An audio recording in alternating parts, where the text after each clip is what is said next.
Ce cours s'adresse aux élèves de terminale F1 et terminale E des lycées techniques. Je suis Eric Assi, enseignant d'automatisme industriel.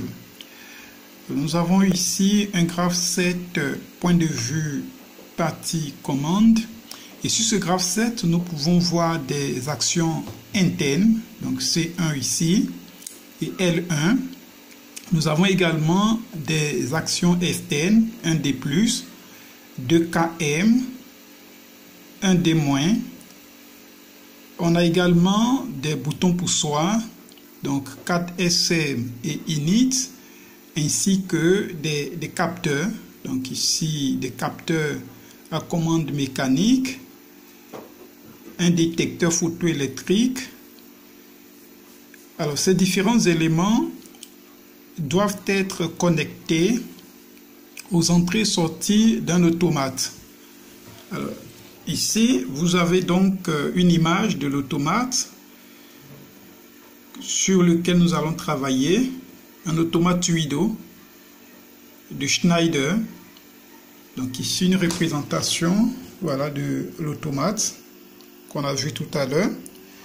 Alors, donc ces différents éléments doivent être connectés aux entrées et sorties de l'automate.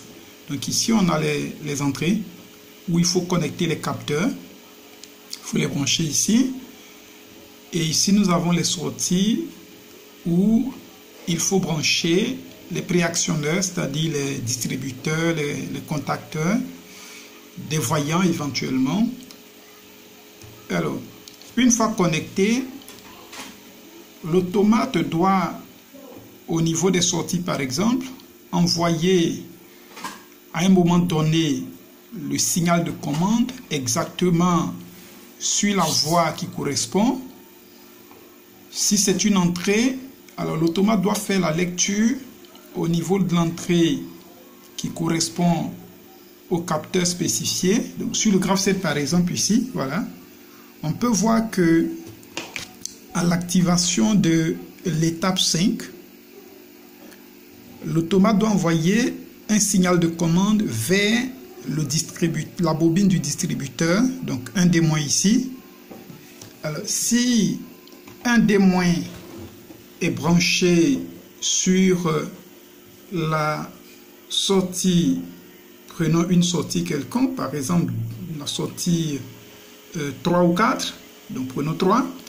Si donc un D- est branché sur la sortie 3, il faut que à l'activation de l'étape 5, l'automate puisse envoyer exactement le signal sur la voie concernée où le distributeur est branché. Alors pour faire ce travail, l'automate va manipuler donc les adresses de ses sorties et ses entrées. Alors, comment écrire correctement dans le programme les adresses de ces variables d'entrée et sortie?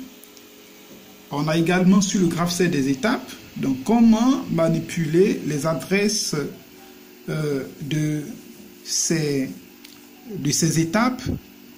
Comment les écrire correctement d'abord?